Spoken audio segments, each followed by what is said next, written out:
আজকে হৃদয় উজাড় করে শোনো, এই দুনিয়ার বুকে থেকে তুমি প্রতিদিন যদি মদিনার নবীর সাথে প্রেমের ডুরি লাগাইয়া 80 বার যদি দরুদ পড়ো, জুমার দিনে 80 বছরের সগীরা গুনাহ মাফ।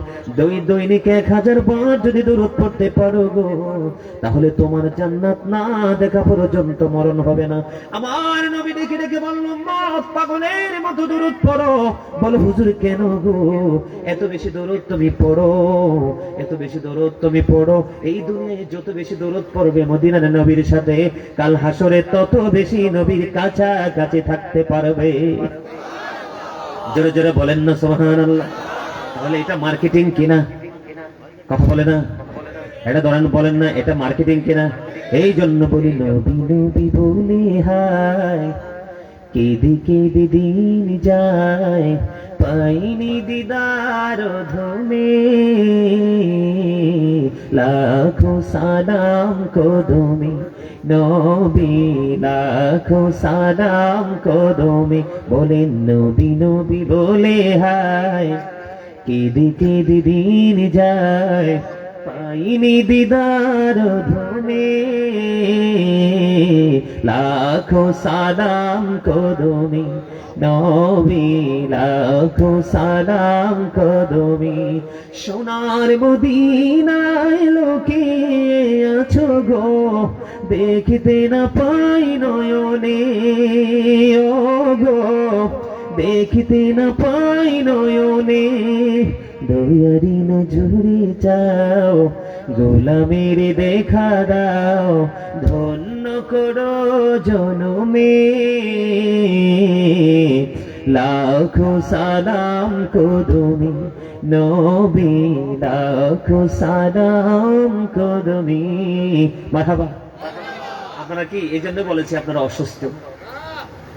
সুস্থ হলে লাখো সালাম কদমে, এই শব্দটা কত প্রেমময়। আপনারা সবাই যদি সুর দিতেন কত সুন্দর হতো না? আপনারা কি বলছেন?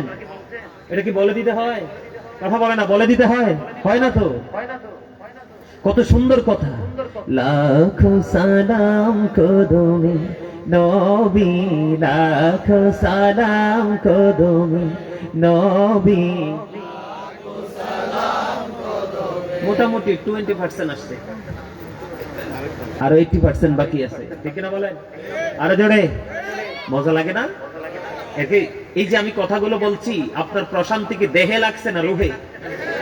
কোথায়? রুহে। You are great my dear younger brother, absolutely right answer. আলহামদুলিল্লাহ বলেন। এই পাগলাই তো আমারে ধরে আনছেন আজকে। রুবেল উত্তর দিচ্ছে যথাযথ। আমলে আমলে প্রশান্তি আসে, দেহে না, রুহে। রুহে কোথায়? যে ব্যক্তি নামাজ পড়ার পরে বলতে পারে আহ খুব মজা পাইছি, সেই তো সাকসেস। কিন্তু যে নামাজ পড়ার পরে, ইবাদত করার পরে, দান করার পরে যে হেজিটেশনের মধ্যে থাকে, যে বুঝতে পারে না সে স্বাদ পাচ্ছে কি পাচ্ছে না, বুঝে নিতে হবে তার আমল আল্লাহর দরবারে কবুল।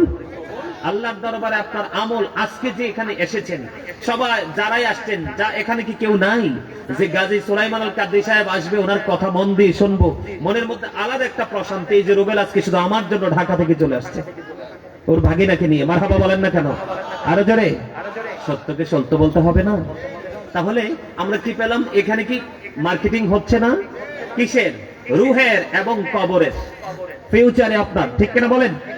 তাহলে এবার আসেন আমি এখান থেকে বের হয়ে যাই। এগুলো না আমার আলোচনা অন্যদিকে। কিন্তু আমি আজকে আপনাদেরকে অ্যাক্টিভ করার জন্য, এক্সপেরিয়েন্স ম্যান হিসেবে প্রিপেয়ার করার জন্য আমার এই কথাগুলো বলা। এই যে আমি এসেই বললাম আপনাদেরকে, আপনারা কি অসুস্থ? আপনারা কিন্তু হা এই শব্দটা ভালো করে বলতে পারেননি, রাগ করবেন না। হক কথা কিন্তু অনেক সময় একটু তিতা লাগে। দাদা ভাই কি বলেন? আল হাক্কু মুররুন, হক কথা তিতা, আমার রাসূল বলেছে। কিন্তু আল্লাহ বলেছেন আকুলু কাওলান সাদীদা, আল্লাহ বলেছেন সে দা রাইট থিং, সত্য কথা বলো, সঠিক কথা বলো। কারণ আল্লাহ রাব্বুল আলামিন 18,000 মাখলুকাতের মধ্যে আল্লাহ রাব্বুল আলামিন শ্রেষ্ঠ করেছেন আমাদেরকে। সুবহানাল্লাহ বলেন। কেন আমরা এই শ্রেষ্ঠত্ব পেয়েছি? আখিরি নবীর কারণে। কার কারণে? এই নবী সম্পর্কে ইংরেজরা পর্যন্ত বলেছেন যে হি ওয়াজ ভেরি ট্রুথফুল। আপনার আমার প্রাণের রাসূল ছিলেন শ্রেষ্ঠ সত্যবাদী। আর যারা বলেন না সুবহানাল্লাহ, আমার রাসূল কি ছিলেন? শ্রেষ্ঠ সত্যবাদী ছিলেন। আপনাদের আওয়াজটা যথাযথ ছিল না, এই জন্য বলছি। সম্মানিত উপস্থিতি, আমরা জবানটাকে কেন কাজে লাগাতে হবে? আল্লাহ রাব্বুল আলামিন জবান দিয়েছে কেন? ভোট খাওয়ার জন্য? বাদাম খাওয়ার জন্য? চা দোকানে বসে বসে মানুষের বদনাম করার জন্য? বন্ধুদেরকে নিয়ে ইয়াং জেনারেশন যারা আছে টুপি ছাড়া আসছে অনেকেই, ঠিক না ঠিক? টুপি নেই তো দেখেন না, ম্যাক্সিমাম যুবকের মাথায় টুপি নেই, বলেই তো গেছে টুপি যে পড়তে হয়।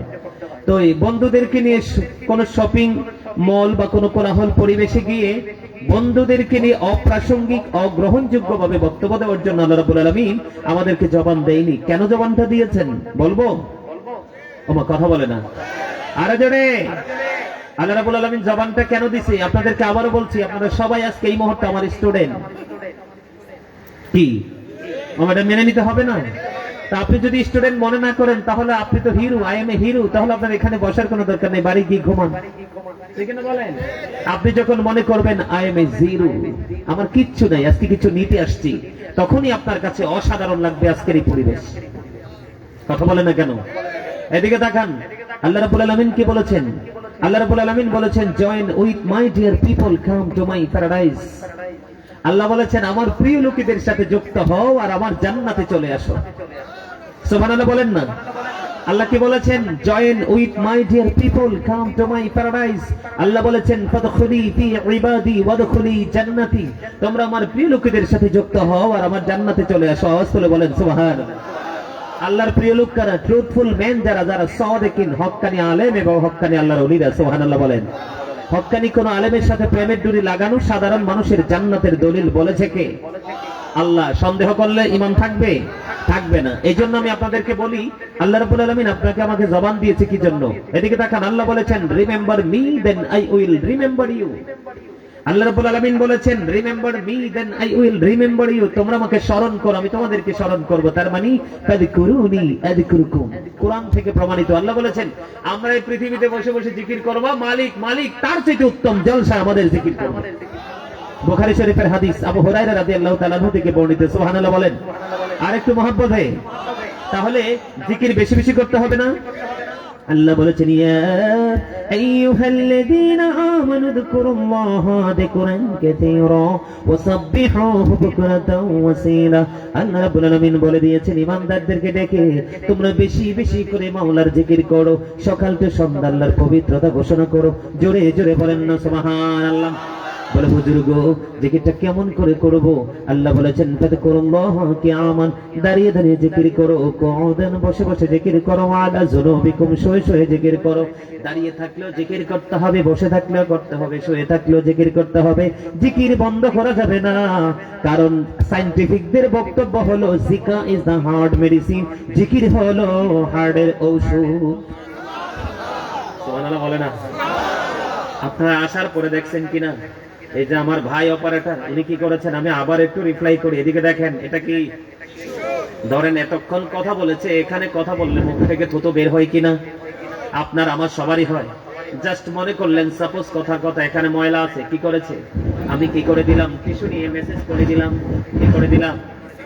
এখন ময়লা কোথায়? আরো জোরে। এখন ফালাইলাম কোথায়?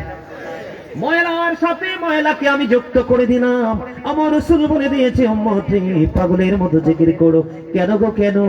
কারণ তুমি যত বেশি জিকির করবা তত বেশি তোমার আমলনামা থেকে গুনাহ ঝরে যাবে রে। যেমনি গাজী সুলাইমান মাইক্রোফোন থেকে টিস্যু দিয়ে ময়লা ছুঁড়ে ফেলে দিয়েছে, ঠিক তুমি মালিকের জিকির করতে থাকো রে, সেই জিকির তোমার কলবের ময়লা পরিষ্কার করে দিবে। আর জোরে সুবহানাল্লাহ। বন্ধুরি আমার, আবার রাসূল আরো জানিয়ে দিয়েছেন জিকির দুই ভাবে করা যায়। মানুষ যেহেতু দুইটা, তার অন্তর তো দুইটা। কথা বলে না কেন? একটা হলো জবান আর একটা হলো আত্মা। রাসূল বলেছেন জবান এবং আত্মা দুটো মিলে যেই জিকির হয় এটাই হলো সবচেয়ে উত্তম জিকির।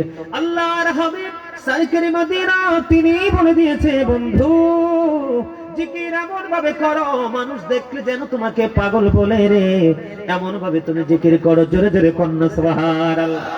এই যে আপনারা আজকে জান্নাতের বাগান এসেছেন, আমি মজাটা বলে দেই, আমার দিকে তাকান। আল্লাহ রাসূল বলে দিয়েছেন কেউ যদি একা একা মালিককে ডাকে, মালিকও তাকে একা একা স্মরণ করে। আরো জোরে। মুমিনের কাছে বড় প্রেমের খবর। এই জন্য দেখবেন সত্যিকারের আশিকরা মুমিনেরা তারা দেখবেন লোকালয় থেকে দূরে গিয়ে নির্জনে বসে বসে আমল করে। এর মধ্যে যারা আল্লাহর ওলি হয়েছে তারা একাকী আমল করে করে তারা আল্লাহর ওলি হয়েছে। কারণ সম্মিলিতভাবে 10 জনের 10টা মত থাকে বন্ধু। আল্লাহর ওলিরা 10 জনের সাথে আমল করে কোনো মজা পায় না। কথা বলে না কেন? খবর মজা লাগেনি? কার কার কাছে মজা লাগে? সবার কাছে। মাশাআল্লাহ, আলহামদুলিল্লাহ বলেন। বন্ধুরে আমার দিকে তাকান। আল্লাহ রাসূল বলতেছে, আল্লাহ ডেকে ডেকে বলেছে, হাবিব আপনি জানিয়ে দেন যেই বান্দাগুলো আল্লাহর জিকির করার জন্য 1 বিঘা পরিমাণ এগিয়ে আসে, আল্লাহ তার দিকে 1 গজ পরিমাণ এগিয়ে আসে। এটা হাদিস শরীফ, কিন্তু আমার বানানো নয়।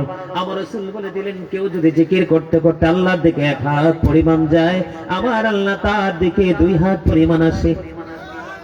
হুজুর আমরা তো হেঁটে হেঁটে এসেছি, আমার রাসূল বলে দিয়েছে, বন্ধু অবিজ্ঞের মানুষ রে, আমার ভাই আমার বাবাদেরকে বলতে চাই, আমার রাসূল বলেছেন কেউ যদি জিকির করার জন্য হেঁটে হেঁটে আসে, তাহলে আল্লাহ রাসূল জানিয়ে দিয়েছে, বন্ধু আল্লাহ তার দিকে দৌড়ে ছুটে আসে। সুবহানাল্লাহ। তার মানে হলো কি? বলে হুজুর বিষয়টা কি দাঁড়ালো? বিষয়টা হলো এমন, আপনি আল্লাহকে যত দ্রুত আপন করে পেতে চান, আল্লাহ তার চাইতে দ্রুত আপনার আপন হয়ে যায়। তাহলে আমরা এখানে আসার পরে লাভ হয়েছে নি? আল্লাহ রাব্বুল আলামিন আল্লাহর হাবিবকে বলে দিলেন, হাবিব আপনি জানিয়ে দেন, আমি আল্লাহ কথা দিলাম গো হাবিব, আমার বান্দাগুলো যখন পৃথিবীর কোন জলসায় বসে জিকির করে, আমি আল্লাহ তার চাইতে উত্তম জলসা আমার বান্দার জিকির করি। তাহলে আপনারা এখানে আসছেন যে লাভ না লস? আপনারা হলেন বিজয়ী যোদ্ধা। কি আপনারা জানেন মাহফিলে এসেছেন, মূলত আপনারা মাহফিলে আসেননি, আপনারা মূলত এসেছেন আপনাদের আল্লাহর দিকে। আমরা এসেছি আমাদের আল্লাহর দিকে, ঠিক কিনা বলেন? এই গন্তব্য, এই যাত্রা আমাদের আল্লাহর দিকে, ঠিক কিনা বলেন? বন্ধুরে আবার এবার আপনি বুঝে নেন জিকির কাকে বলে, কত প্রকার। সুবহানাল্লাহ বলা এটাও জিকির, আলহামদুলিল্লাহ বলা এটাও জিকির, আল্লাহু আকবার বলা এটাও জিকির, লা ইলাহা ইল্লাল্লাহ বলা এটাও জিকির, কাউকে ভালো কাজের জন্য ডেকে আনো ওটাও জিকির, কাউকে মন্দ কাজ করতে দেখলে তাকে থামিয়ে দেওয়ার চেষ্টা করা ওটাও জিকির। ও বন্ধু, নামাজে তুমি দাঁড়িয়েছো, নামাজও জিকির। নামাজ হলো জিকিরের জলসা, কারণ এটা একই জায়গায় দাঁড়িয়ে বসে সম্পূর্ণ করা হয়।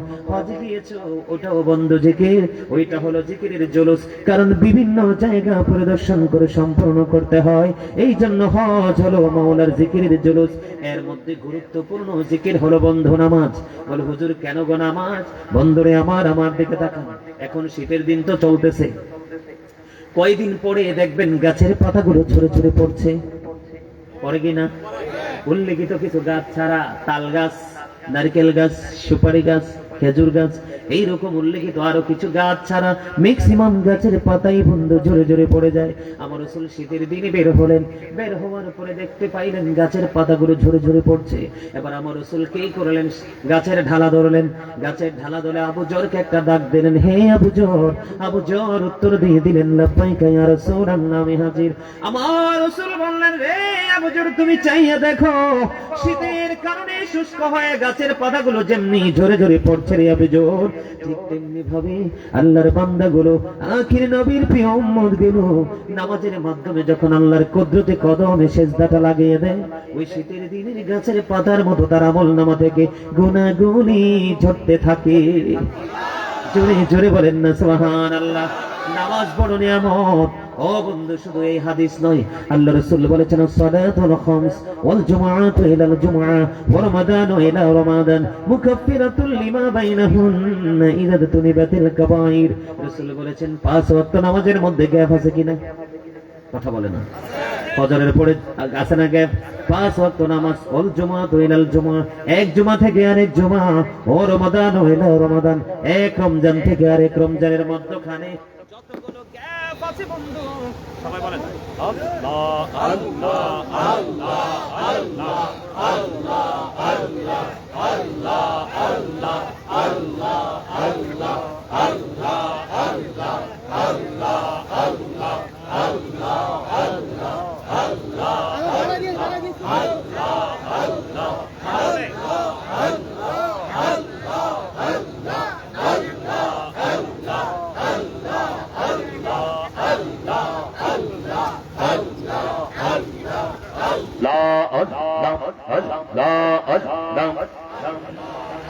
لا إله إلا الله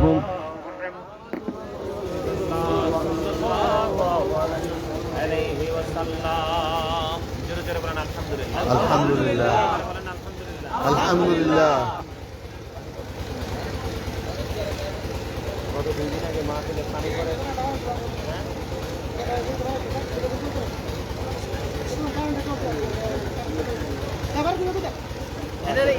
সাউন্ড বক্সে কে আছে?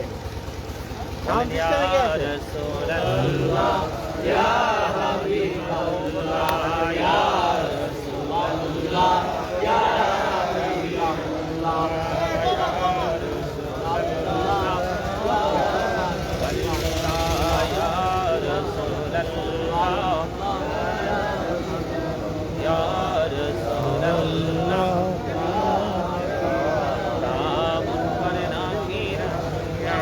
সওয়াল করবেন বসাইয়া নিবেন পর্দা দয়াল নবী উঠাইয়া সালাম জানাবো কদম সইয়া ইয়া রাসূলুল্লাহ ইয়া হাবিবাল্লাহ ইয়া রাসূলুল্লাহ ইয়া হাবিবাল্লাহ মুনকার নাকির আসিয়া সওয়াল করবেন বসাইয়া নিবেন পর্দা দয়াল নবী উঠাইয়া সালাম জানাবো কদম সইয়া ইয়া রাসূলুল্লাহ ইয়া হাবিবাল্লাহ ইয়া রাসূলুল্লাহ লাও শুনেছি হাদিসে দেখিলে আপনাকে জীবনের গোনা ঝরিয়া পড়ে দিও গো দেখা দয়া করে ইয়া রাসূলুল্লাহ ইয়া হাবিবাল্লাহ ইয়া রাসূলুল্লাহ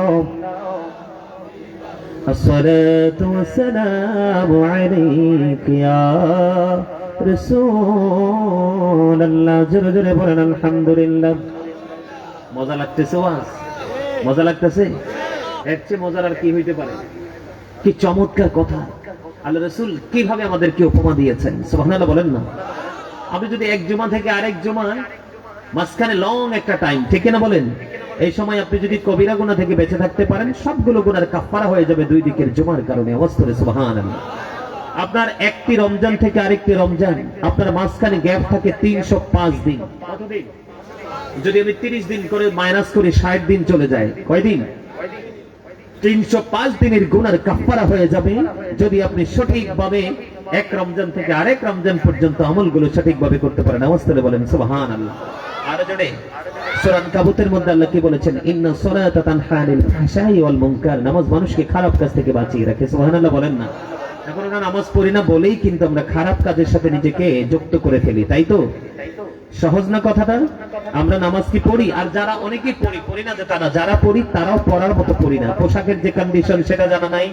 নামাজ পড়তে হলে কি প্রস্তুতি নিয়ে, কোন পোশাক নিয়ে জান্নাতের বাগান বাইতুল্লাহতে আল্লাহর সাথে দেখা করতে, কথা বলতে যেতে হবে, সেটা আমাদের জানা নাই। সেজন্য কিন্তু আমরা নামাজ পড়ার পরেও কিন্তু সঠিক পন্থা অবলম্বন করতে পারি না। আমাদেরকে এই জন্য যোগ্য দক্ষ একজন ইমাম সাহেব আমাদের জীবনে বেশি প্রয়োজন, ঠিক না বলেন? মোস্ট ইম্পর্টেন্ট, ঠিক না বলেন? আরো জোরে। এখন আমরা এই জিকিরগুলো থেকে, এই মার্কেটিং থেকে আমরা দূরে থাকি কেন জানেন? সেটার কারণ হলো দুনিয়া। এটা হলো একটা অপশন। আরেকটা হলো বেঈমান কাফেরের অপসংস্কৃতি। কথা বলে না? এই যে এটা ফলোফাইন, আমাদের ছেলেরা কিন্তু এটা পাইলে কিন্তু তার শেষ, আর কিছু লাগে না, তাই না? এটার মধ্যে কার চর্চা? বেঈমান কাফের মুশরিকদের চর্চা। আমাদের মুসলমানের জন্য কিন্তু এখানে বেশি কিছু নাই, একমাত্র হ্যালো বলা ছাড়া আর হোয়াটসঅ্যাপ বা ইমোতে কথা বলা ছাড়া গুরুত্বপূর্ণ কোনো কিছু আমাদের এটার মধ্যে নেই। আর আছে এখন ইউটিউবের মাধ্যমে আমাদের আলোচনা শোনা, তাই তো? অপশন কয়টা? দুইটা জিনিস আমাদেরকে ধ্বংস করছে। একটা হলো অতিরিক্ত দুনিয়ার লোভ। আমরা আসি না, নামাজ রোজা হজ যাকাত সব ভুলে গিয়ে আমরা একবার ইনকাম নিয়ে ব্যস্ত হয়ে আছি, আসি না এরকম? এই লোকগুলো সম্পর্কে আল্লাহ বলেছেন সূরা আলে ইমরান 185 নম্বর আয়াতের শেষ অংশে, ওমাল হায়াতুদ দুনিয়া ইল্লা মাতাউল গুরুর। এই দুনিয়ার জিন্দেগি, দুনিয়ার হায়াত একটা ধোঁকা, একটা প্রতারণা। আওয়াজ তোলে কোন নাউজুবিল্লাহ। বলেছেন কে? আল্লাহ। এবার আসেন, এই যে মোবাইলটা দেখালাম, এটা তো একদম ক্যারেক্টারলেস বানিয়ে ফেলেছে আমাদেরকে, ঠিক কিনা বলেন? আমরা ছিলাম গুড ক্যারেক্টার সম্পূর্ণ পার্সন, কিন্তু এখন আমরা ক্যারেক্টারলেস পার্সন হিসেবে রূপান্তরিত হয়েছি। তার কারণ হলো, এদিকে তাকান, তার কারণ হলো ইহুদি নাসারা মোবাইলের মাধ্যমে। তোমরা গভীরভাবে খেয়াল করো, আমি এই যে মুরব্বী মানুষগুলো আছে, এই মুরব্বী মানুষগুলো দুনিয়া থেকে চলে গেলে তোমরা কিন্তু এই বিজ্ঞর উত্তর পাড়াতে এত বেশি সহজে রহমত পাবা না, কারণ ওনারা এখনো সকালে কোন করে শীতে উঠে নামাজ পড়ে। আমার দিকে তাকাও, তাদের এই কলিজা খুললে, দাদা ভাই কিছু মনে করবেন না, তাদের এই কলিজা খুঁজলে আল্লাহ রসুলের প্রেম খুঁজে পাওয়া যায়, আর তোমাদের কলিজার মধ্যে ঢুকলে হিংসা, নোংরামি, আত্মগরিমা, ইহুদিদের কালচার খুঁজে পাওয়া যায়, ঠিক করে বলেন? কিন্তু সব যুবক যে আবার খারাপ আমি সেটাও বলছি না, তবে ম্যাক্সিমামই পথভ্রষ্ট। কেন? বেঈমান কাফিরকে ফলো করতে করতে। এখন বেঈমান কাফির সম্পর্কে আল্লাহ কি বলেছেন? আমার কথায় বিরক্ত হন আপনারা? খারাপ লাগে? আল্লাহ রাব্বুল আলামিন কি বলেছেন? আমি সারাক্ষণ অনেক লং টাইম আলোচনা করব না, গুরুত্বপূর্ণ আলোচনাগুলো করে আমি টপিকস আকারে আলোচনা করতেছি, এই জন্য ছোট ছোট করে। আমার দিকে তাকান, আল্লাহ বেঈমান সম্পর্কে বলেছেন উইদ্দাত লিল কাফিরিন। বেঈমান কাফিরদের জন্য বরাদ্দ আল্লাহ রেখেছেন জাহান্নাম। কি? এখন যারা জাহান্নামী, আমরা যারা জান্নাতি, তাদের সাথে তো আমাদের প্রেম হতে পারে না। কিও? একজন চোরের সাথে কি ভালো মানুষের সম্পর্ক হয়? একজন নামাজির সাথে বেনামাজির সম্পর্ক হয়? একজন সুদখোরের সাথে বৈধ পথ উপার্জনকারী মানুষের সম্পর্ক হয়? কথা বলেন না, হয়? একটা ছেলে মাকে ভালোবাসে, আরেকটা ভাষা নাই, দুটার কি এক হয়? হয় না। তো ইমানদারের তো কখনোই বেঈমানের সাথে সম্পর্ক রাখা উচিত না। উচিত যদি আমরা সম্পর্ক রাখি, তাহলে আমাদের কি হবে? আল্লাহ রাব্বুল আলামিন বলেছেন উইদ্দাত লিল মুত্তাকিন, মুত্তাকিনদের জন্য বরাদ্দ করেছেন জান্নাত। মনে রাখবেন, সকল মুসলমান কিন্তু মুত্তাকি নয়, কিন্তু সকল মুত্তাকি মুসলমান। সুবহানাল্লাহ বলেন। আমি আপনাদেরকে বলে দিতে চাই, আল্লাহ কোরআনে বলেছেন সবচেয়ে ভয়ঙ্কর কথা যেটা, আল্লাহ বলেছেন ইন্নাল কাফিরিনা কানু লাকুম আদুওয়াম মুবিনা। আল্লাহ বলেছেন the heretics are the eternal enemy of the believers. ইমানদারদের প্রকাশ্য শত্রু হলো বেঈমান কাফেররা। যেমন আমাদের চুল কাটার স্টাইল হচ্ছে কোরআন সুন্নাহ মোতাবেক, কিন্তু তোমরা চুল কাটতে যে দেখেন দাদা ভাই ছেলেটা, এই যে হ্যাংলা করে ছেলেটা, তার মাথাটা মনে হয় না যে একটা ধান জানার কুলা? কথা বলেন না, কথা বলেন। তোমরা রাগ করো না, আমি প্র্যাকটিক্যালি দেখাচ্ছি। ওর মাথাটা মনে হয় না যেন কুলার মতো? না, একদম লম্বাটে ধান দিয়ে মা বোনেরা যেভাবে ধান জারে, তোমাদের এই যে খের দেখা যায়, ধান জারে না, দেখবা তোমার মাথাটা ছবি উঠাই নিবা যে গাজী হুজুর বলছে আমার মাথা নাকি কুলার মতো, কিন্তু তোমার মাথা তো থাকার কথা কটবেলের মতো, কিন্তু তুমি এটাকে কুলা বানিয়ে ফেলছো কেন? বেঈমান কাফেরদের থেকে তুমি স্টাইলটা নিছো। এই বাচ্চা এদিকে তাকাও, আমি তোমাকে মিন করে বলছি, তোমাকে দিয়ে সকলকে বলছি, এই স্টাইলটা নিচে কার থেকে? বেঈমান কাফের থেকে না? কথা বলে না। সেলুনে গেলে কি কোনো মুসলমানের ছবি দেখা যায় ডিসপ্লেতে? আছে? সব বেঈমান কাফেরের ছবি, ওখান থেকে আমি ডিজাইনটা চুজ করলাম। এটা তো আমার মাথা থেকে সুন্নাত ইসলাম চলে গেল। কি হয়ে গেল? চলে গেল কিনা দেখবা। তো এমনি করে করে আমাদের প্রত্যেকটা সেক্টর কি হয়ে গেছে? ইসলাম থেকে দূরে সরে গেছে। এখন কিন্তু ইসলাম দিন দিন গরিব হচ্ছে, আর এটাই হলো কিয়ামত, ভয়ঙ্কর বিপদের সম্ভাবনা। কিয়ামতের পূর্বক্ষণে পৃথিবীতে ঘন ঘন গজব আসবে। এই আরেকজনের মাথা কিন্তু বাবুই পাখির বাসা, মনে হয় যেন পাখি ডিম পেড়ে তা দিয়ে বাচ্চা ফুটাতে পারবে, কোনো লাকড়ি খড়ির দরকার হবে না। এটার জন্য দায়ী কে? বেঈমান কাফেররা না? এটা স্টাইলটা বাইর করেছে কারা? তারা না? কিন্তু দোষ হচ্ছে আমাদের। কেন জানেন? বাবা মা শুধু সন্তান জন্ম দিয়েই কিন্তু তাদের দায়িত্ব শেষ না।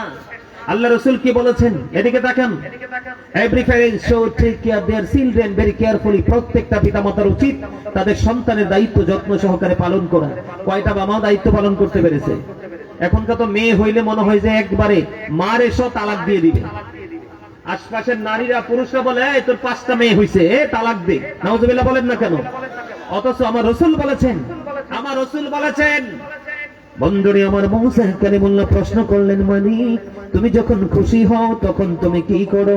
আবার আল্লাহ বললেন, মুসা রে আমি কোন বাবা মার কোলে তুলে দেই কন্যা সন্তান।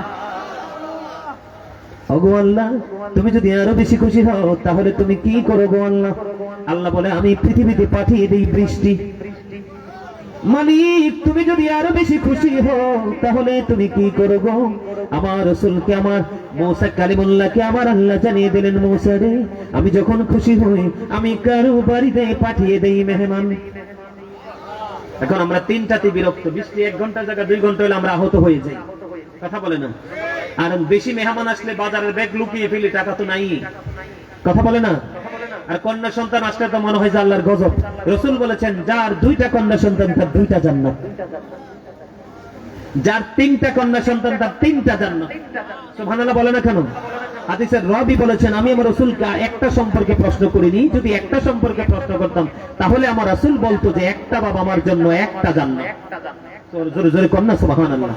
আমার আলোচনাটা ওইদিকে না, ছেলেদের দায়িত্ব আমরা ছেড়ে দেই, আর আমরা সন্তান হিসেবে আমাদের উচিত we should obey our parents, আমাদের প্রত্যেকের উচিত আমাদের পিতামাতাকে মান্য করা, কারণ paradise of the child under the feet of the mother, মায়ের পায়ের নিচেই সন্তানের জান্নাত। আওয়াজ তোলে কন্যা সুবহানাল্লাহ। এখন বাবা মা দায়িত্বটা কেমন করে পালন করবে তার আগে আমি বলে দেই, আল্লাহ কি বলেছেন? ইন্নাল কাফিরিনা কানু লাকুম আদুওয়াম মুবিনা। আল্লাহ রাব্বুল আলামিন বলেছেন, the heritage are the eternal enemy of the believers. ঈমানদারদের প্রকাশ্য শত্রু হলো বেঈমান কাফেরের। আওয়াজ তুলে বলেন নাউজুবিল্লাহ। মুসলমানের প্রকাশ্য দুশমন কারা? বেঈমান কাফেরেরা, ঠিক কিনা বলেন? বলছে কে? আপনি মানবেন কি মানবেন না সেটা ডিসাইড করার ইখতিয়ার আপনার, সেটা ডিসাইড করার, সিদ্ধান্ত নেওয়ার ফয়সালা পালা আপনার। কিন্তু আমি বলে দিয়েছি বেঈমান কাফের মুসলমানের কি? যেমন বেঈমানরা পাতলা কাপড় পরে, নারীরা তো শরীর দেখায় হাতে, ঠিক না বলেন? আর আমাদের মুসলমানদের জন্য করা কাজ করে কি? মোটা কাপড়। কি কাপড়? মোটা কাপড়। মোটা কাপড় যেই নারী পোশাক পরার পরেও তার অঙ্গ দেখা যায়, রাসূল বলেছেন সেই নারী উলঙ্গিনী, ল্যাংটা, সেটা পোশাক পরিহিত নারী নয়। জোরে কোন নাউজুবিল্লাহ। এখন তোমরা যুবক ছেলেরা ইহুদিদেরকে ফলো করে তোমরা একটা প্যান্ট বের করেছো যেটার নাম হলো জিন্স প্যান্ট। পরো কি পরো না? আমার কথা বলে না। আমি তো তোমাদেরকে বললাম না, তোমরা সবাই আজকে আমার কাছে স্টুডেন্ট, আমি তোমাদের একটা ভুল ধরিয়ে দিব। আমার কাজ এটা, কারণ আমি আয়াত নিয়েছি কি জানো? ইয়া আইয়ুহাল্লাযীনা আমানু কু আনফুসাকুম ওয়া আহলিকুম নার। আল্লাহ ইমানদারকে বলেছেন, O believers, save yourself and your families from the fire. আল্লাহ ইমানদারকে ডেকে বলেছেন, সেভ ইয়োরসেলফ, তুমি জাহান্নাম থেকে বাঁচো, and your families from the fire, তুমি তোমার ফ্যামিলি পরিবারকেও জাহান্নাম থেকে বাঁচাও। আমরা তোমার বাড়ি বিটগড়ি, আমার বাড়ি কুমিল্লা, কিন্তু তুমি আমি একই সুতোয় গাঁথা রে। তোমার আমার প্রেমের জগৎ একটা, সেটা হলো আহলে সুন্নাত ওয়াল জামাত।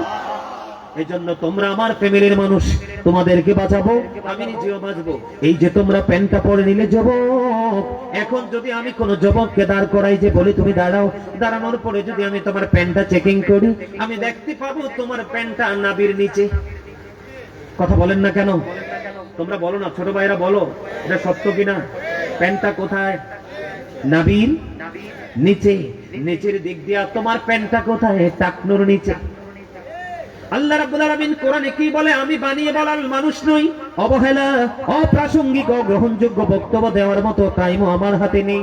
বিরক্ত হইও না বন্ধু, আমি তোমাদেরকে বলে দিতে চাই, আমার রাসূল, আমার আল্লাহ কোরআনে কি বলেছেন? ইয়া বনি আদম ক্বাদ আনজালনা আলাইকুম লিবাসান ইউয়ারি সাওআতিকুম ওয়ারিশান ওয়া লিবাসুত তাকওয়া যালিকা খায়র। আদম সন্তানের জন্য 3টা পোশাক। কয়টা পোশাক? একটা হলো লজ্জাস্থান ঢাকার পোশাক, কমনলি প্রতিদিন যেটা আমরা পড়ি, day to day, day by day, ঠিক না বলেন? একদিন পর একদিন পড়ি কি পড়ি না? লজ্জাস্থান ঢাকার পোশাক। 2 নাম্বার হলো আমার রাসূল বলে দিয়েছেন, আমার দিকে তাকান, আল্লাহ জানিয়ে দিয়েছেন। 2 নাম্বার হলো বন্ধু সাজের পোশাক। আমরা সাজি কিনা? কথা বলে না। আরে আমরা সাজগোজ করি কিনা? কোরআনে আসছে সাজের পোশাকের কথা। আমার আল্লাহ বলেছেন, লিবাসুত তাকওয়া যালিকা খায়র। লজ্জাস্থান ঢাকার পোশাক, সাজের পোশাক, এরপরে হলো তাকওয়ার পোশাক। 3টা পোশাকের মধ্যে আল্লাহ রাব্বুল আলামিন যে পোশাকটাকে সবচেয়ে বেশি পছন্দ করেন সেটা হলো তাকওয়ার পোশাক। ও হুজুর, এই পোশাক পরা ঈমানদার পুরুষ এবং নারীর জন্য বন্ধু ফরজ। ফরজের মতো গুরুত্বপূর্ণ আমল তুমি ছেড়ে দিয়েছো। কার পাল্লায় পড়ে? ইহুদি নাসারাদের পাল্লায় পড়ে। কিসের মাধ্যমে দেখেছো? মোবাইলের মাধ্যমে, তাই না? আমার কথা বিরক্ত হন আপনারা? ভালো লাগে কার কার কাছে? সোজা করে হাত তুলে দেখান, একদম সোজা করে। দিদি পানি তোলে দে, মাঝি হেলা করিস না, ছেড়ে দে নৌকায় আমি যাবো মদিনা, ছেড়ে দে নৌকায় আমি। দিদি পাল তোলে দে, মাঝি হেলা করিস না, বলেন দিদি পাল তোলে দে,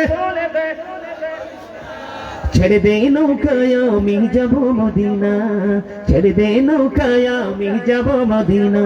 মক্কায় নবী এলো মা আমেনার ঘরে, হাসিলে হাজার মানিক কাঁদিলে মুক্তা ঝরে। দয়াল মুর্শিদে যার সখা তার কিসের ভাবনা, দয়াল মুর্শিদে যার সখা তার কিসের ভাবনা।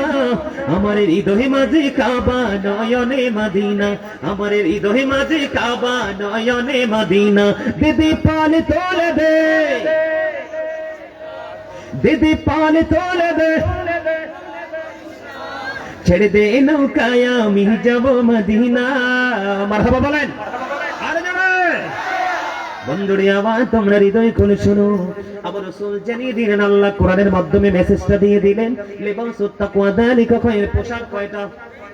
একটা হলো লজ্জাস্থান ঢাকার পোশাক, আরেকটা হলো বন্ধু সাজের পোশাক, আরেকটা হলো বন্ধু তাকওয়ার পোশাক। বলে হুজুর তাকওয়ার পোশাক কোনটা? এদিকে তাকাও যুবক, আমি আবারও বলছি বুখারী শরীফের মধ্যে এসেছে, যেই যুবক ইচ্ছে করে অহংকার করে করে টাকনোর নিচে ঝুলিয়ে ঝুলিয়ে পোশাক পরবে, ওই যুবকের ঠিকানা হয়ে যাবে জাহান্নাম। You have to go to hell, তোমাকে মাস্ট বি চলে যেতে হবে জাহান্নামে। আওয়াজ তুলে তুলে বলেন না নাউজুবিল্লাহ। কোথায় আছি আমরা? কি কিসের মুসলমান আমরা?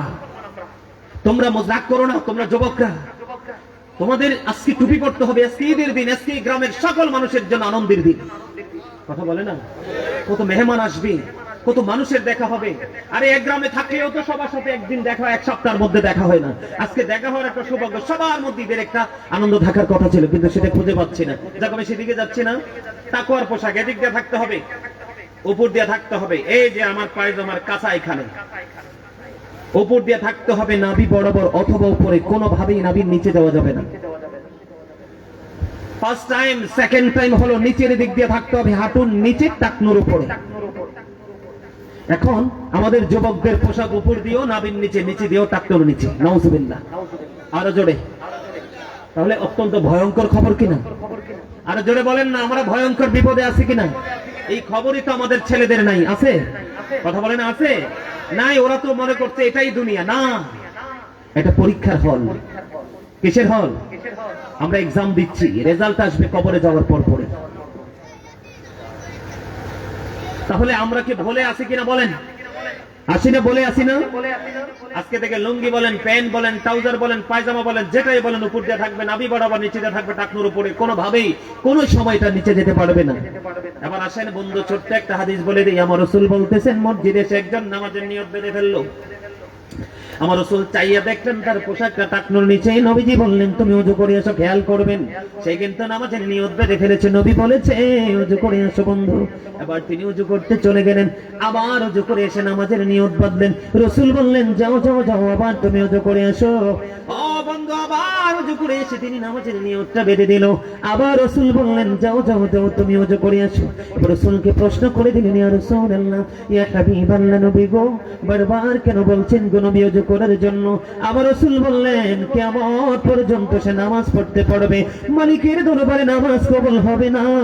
চাইয়া দেখো তার পোশাকটা নেমে আছে টাকনুর নিচে। জোরে জোরে কন্যা নাউজুবিল্লাহ। আমার আল্লাহর অবাধ্য হয়ে গেছে। কি হয়ে গেছে? আল্লাহ যেই সিস্টেম দিয়েছে, সিস্টেমটাকে ওভারটেক করে ফেলেছে। ঠিক কিনা বলেন? তাহলে আমাদের এগুলো কি খেয়াল রাখার দরকার আছে না নাই? আরো জোরে বলেন। অনেকে বুদ্ধি করে বন্ধু নিচে দিয়ে বটে দিবেন, মেনে নিলাম আপনি বটে দিবেন, কিন্তু ওপরটা কি বৈধ করার কোনো সুযোগ নেই। কন্ডিশন দুইটা, উপর এবং নিচ। ঠিক কিনা বলেন? আপনি দুইটাকে কমপ্লিট করতে হবে। আবু বকর সিদ্দিক রাদিয়াল্লাহু তাআলা আনহু প্রশ্ন করলেন, ইয়া রাসূলুল্লাহ, ইয়া হাবিবাল্লাহ, নবী গো, ও প্রাণের নবী, আমার পোশাকটা মাঝে মাঝে টাকনুর নিচে চলে যায়। ইয়া রাসূলুল্লাহ, ইয়া হাবিবাল্লাহ, নবী গো, যখন পোশাকটা নিচে চলে যায় আমি তখনই পোশাকটাকে উঠিয়ে ফেলে গো নবী, আমি কি সাজার অন্তর্ভুক্ত হবে? নবী বললেন, না না না, তুমি সাজার অন্তর্ভুক্ত হবে না। যখন তুমি দেখেছো তোমার পোশাকটা টাকনুর নিচে চলে গেছে, সঙ্গে সঙ্গে তুমি উঠিয়ে ফেলেছো, এটার নামই হলো তাকওয়া। সুবহানাল্লাহ বলেন না, আরো জোরে। এটা মহব্বত, এটার নাম কি? তাকওয়া যার আছে আল্লাহ তাকে কিভাবে ভালোবাসে শুনবেননি। তবে তার আগে বলে দেই বন্ধু, আল্লাহ রাব্বুল আলামিন কাল হাসরের ময়দানে ওই সমস্ত মানুষগুলোকে ক্ষমা করবে না, দয়া করবে না, তাদেরকে হিসান করবে না। বলে, হুজুর হুজুর গো, এই মানুষগুলো কে গো? একজন হলো সমাজের মধ্যে উপকার করে মানুষকে খোটা দেয়। আছে না নাই?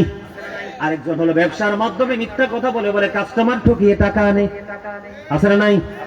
আরেকজন হলো বন্ধু যে ইমানদার যুবকেরা, ইমানদার পুরুষেরা, ও বন্ধু টাকনুর নিচে ঝুলিয়ে ঝুলিয়ে পোশাক পরে জোরে জোরে কন্যা নাউজুবিল্লাহ। তাহলে এই জায়গা থেকে আমাদের বের হয়ে আসার দরকার আছে না নাই? যুবক আজকে বলে দেই, টকটকে লাল কোন পোশাক পুরুষের জন্য জায়েজ নাই। লুঙ্গি বলেন, প্যান্ট বলেন, শার্ট বলেন, গেঞ্জি বলেন, পায়জামা বলেন, একবারে টকটকে লাল মাকরুহ তাহরিমি হারামের অন্তর্ভুক্ত। আজকে থেকে একবারে টকটকে লাল কিছু পরা যাবে না। আমি আপনাদেরকে একটা এক্সাম্পল দেই বন্ধু। হযরতে আবু হুরায়রা রাদিয়াল্লাহু তাআলা আনহু থেকে হাদিস বর্ণিত। না না না, আমার চা লাগবে না, আমার কিছু লাগবে না। সত্যি করে বলেন তো, আমার কথাগুলো কি সবার কাছে ভালো লাগে? সবার কাছে? মাশাআল্লাহ। সবাইরে আসার পরে দেখছিলাম একটু উইক, তার মানে দুর্বল, কিন্তু এখন কিন্তু সবাই কিন্তু কি হয়ে গেছে? অ্যাক্টিভ হয়ে গেছে। এটাই হলো ইমানদারের নমুনা। এই জন্য আল্লাহ রাব্বুল আলামিন বলেছেন, তোমরা উসিলা তালাশ করো। কি করো? ওমা কথা বলে না। ওয়াবতাগু ইলাইহিল উসিলা। আল্লাহ তোমাকে পাইতে হলে উসিলা খুঁজতে হবে। আল্লাহ কয় হ্যাঁ, আমাকে পাইতে হলে তো তোমাকে উসিলা তালাশ করতে হবে। আল্লাহ গো, সেই উসিলাটা কি? আল্লাহ বলেছেন আকুনু মা'আস সাদিকিন, ট্রুথফুল মেন, হক্কানি আলেম এবং হক্কানি আল্লাহর ওলিরা। জোরে কন্না সুবহানাল্লাহ। আর জোরে সত্যি করে যুবক ভাইদেরকে বলছি, তোমাদের কাছে কি আমার কথাগুলো ভালো লাগে? যুবকরা শুধু হাত উঠিয়ে দেখাও তো, কার কার কাছে ভালো লাগে? মাশাআল্লাহ, ভেরি গুড। আমার কাছে ভালো লাগতেছে, আলহামদুলিল্লাহ বলেন। আরো জোরে, আরো জোরে, আরো জোরে। কারণ আমরা অন্যায়গুলো করছি, অন্যায় তো করছি না, নিজের উপর নিজে জুলুম করছি। কথা বলে না কেন? আমি জুলুম নিয়ে একটা গজল লিখছি, একটুখানি গাইবো? আমার লেখা, আমার সুরে গাইবো। আমি কিন্তু একজন রাইটার, তোমরা চাইলে কিন্তু অনেক গজল শোনাতে পারবো। কি বলো রুবেল, গজল গাইবো? মন দিয়ে গজলের কথাগুলো শুধু যুবক তোমরা শুনবা। আমি বিভিন্ন যখন দুর্ঘটনা দেখি, তখনই সেটা দেখে কলম ধরার চেষ্টা করি। আল্লাহ যেন কবুল করেন, সকল বলেন আমিন। মা বোনের আলোচনা শুনেনি? আমার কিন্তু সারা পৃথিবীতে সবচেয়ে বেশি পুরুষের চাইতে ভক্ত আমার মা বোনেরা। আপনাদের এখানে কেমন আমি জানি না, সারা দুনিয়াতে পুরুষের চাইতে ভক্ত বেশি মা বোনেরা, আর যুবকের চাইতে ভক্ত বেশি আমার চাচার মতো মুরব্বীরা, দাদার মতো মুরব্বীরা। সুবহানাল্লাহ বলেন। আরো জোরে। কারণ আমার ওয়াজগুলো যুবকদের বিপক্ষে যায় দাদা ভাই, বুঝছেন নি? এই কারণে যুবকরা অনেক সময় কয় হুজুরটা পছন্দ হয় না, কিন্তু মরার পরে বা অসুস্থ হইলে বুঝবা হুজুরের কথাগুলো কত দামি। জুলুম যারা করলা বন্ধু, হারাইলা দুকুল, জনম জনম কে দিও তোমার হবে না মাসুল। একবার ভেবে দেখো না তোমার কোথায় ঠিকানা, একবার ভেবে দেখো না তোমার কোথায় ঠিকানা। এখনো তো আছে সময়, এখনো তো আছে সময়, বোঝো তোমার ভুল। জনম জনম কি দিও তোমার হবে না মাসুল। বৃষ্টি যখন আসে বন্ধু শীতল মরুভূমি, তওবা করো ক্ষমা পাবে বলে গেলাম আমি। বুঝেন না? বৃষ্টি আসলে কি মরুভূমি ঠান্ডা হয়ে যায় না, শীতল হয়ে যায় না? ঠিক তওবা করলে তোমার আমলনামা থেকে গুনাহগুলো সরে যায়। এই জন্য বলেছি বন্ধু, বৃষ্টি যখন আসে বন্ধু শীতল মরুভূমি, তওবা করো ক্ষমা পাবে বলে গেলাম আমি। তোমার জীবন মোহনা কোথায় সে তো জানো না, তোমার জীবন মোহনা কোথায় সে তো জানো না। ক্ষমা যদি না পাও বন্ধু, ক্ষমা যদি না পাও বন্ধু, পাবে না তো কোন। জনম জনম কি দিও তোমার হবে না মাসুল। মারহাবা কইতেন না? সারা জীবন কাঁদলে কি আপনি সে মাসুল পাবেন সেদিন?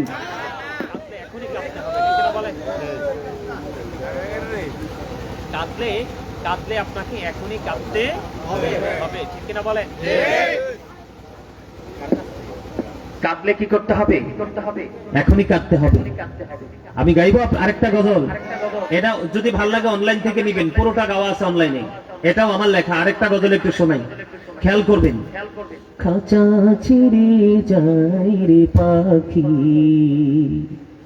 চলিও চিন দেশে, কুল কিনারা পাই না খুঁজে, ঘুরে পাগল বেশি রে, ঘুরে পাগল বেশি, বলেন খাঁচা ছেড়ে যায় রে পাখি, চলিও চিন দেশে, কুল কিনারা পাই না খোঁজে, ঘুরে পাগল বেশি রে, ঘুরে পাগল বেশি, কিলাব হবে এখন তোমার ভাবনা চিন্তা করে, এখন তুমি বন্ধি আছো আপন মনের ঘোরে, চাইলেও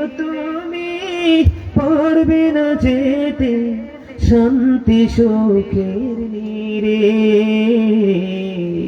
কুল কিনারা পাই না খোঁজে, গোড়ে পাগল বেশি রে, ঘুরে পাগল বেশি। ওই দিন কি আপনি সারা কান্নাকাটি করে পাগল হয়ে রাস্তা খুঁজে পাবেন? শান্তির সন্ধান খুঁজে পাবেন? পাবেন না। আমি আসছি সেই ওয়াজে পড়ে। আমি আগে দুনিয়ার যে সমস্যাগুলো একটু আলোচনা করি, তারপরে আমি যাব ওপারে। যেহেতু কবরবাসীর স্মরণে কবরটা কেমন একটু পরিচয় করে দিতে হবে না আপনাদেরকে, কারণ আমার কাছে মনে হচ্ছে আপনাদের এখানকার মানুষ কবরে যাবে না। আজকে একজন গেছেনি, আজকেও একজন চলে গেছে আপনাদের মধ্য থেকে, তারপরও আপনাদের শিক্ষা হয় নাই। কয়জন? 4 জন। ইন্না লিল্লাহি ওয়া ইন্না ইলাইহি রাজিউন। 4 জন মানুষ চলে গেল, তারপরও আপনারা এখান থেকে শিক্ষা নিতে পারলেন না। কেন বললাম জানেন? যিনি গেছে উনি বুঝতেছে কবরটা কি, কিন্তু যারা আছে তারা তো মনে করতেছে হামসে বড় কোন হে, ঠিক না বলেন? আমার সে বড় কেউ নেই, ঠিক না বলেন? এরকম না বিষয়টা? এত সুন্দর একটা বাগান, এটা তো একবারে কানায় কানায় ভরপুর হওয়ার কথা ছিল, ছিল না? রাতও তো বেশি হয় না।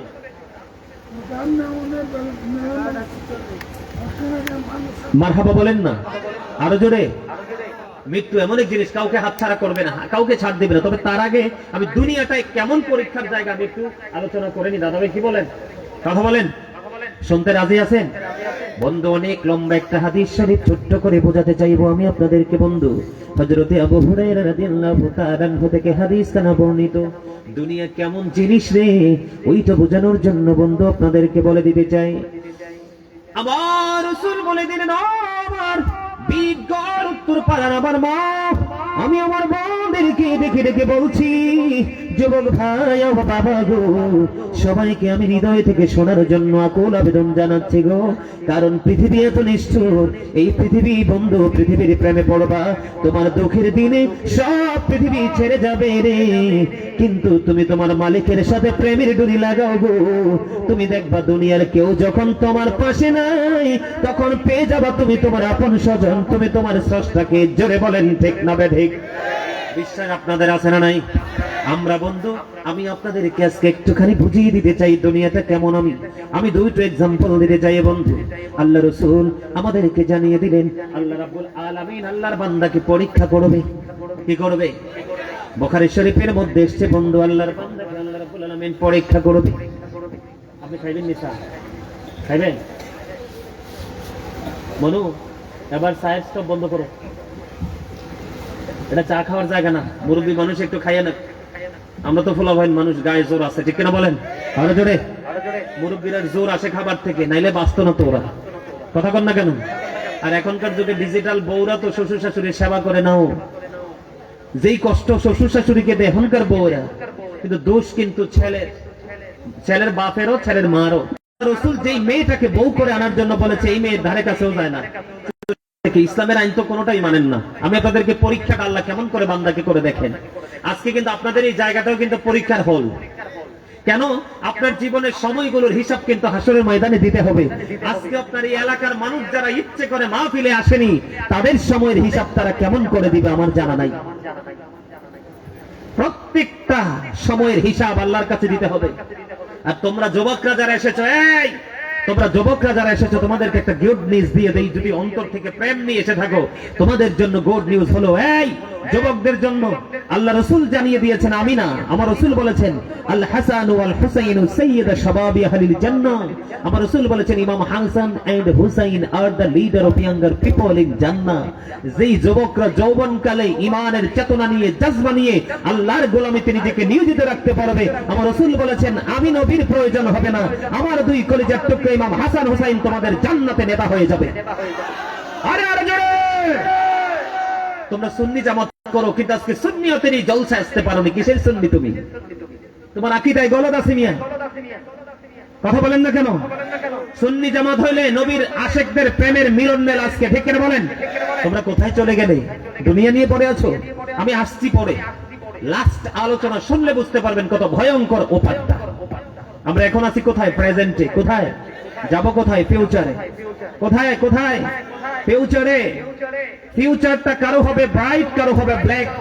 আমি ব্রাইট এবং ব্ল্যাক দুটোর মধ্যে ডিসটেন্স কত, আজকে পার্থক্য কত বোঝাবো আপনাদেরকে, যদি আপনারা আমার সাথে থাকেন। সবাই থাকতে রাজি? আরো জোরে।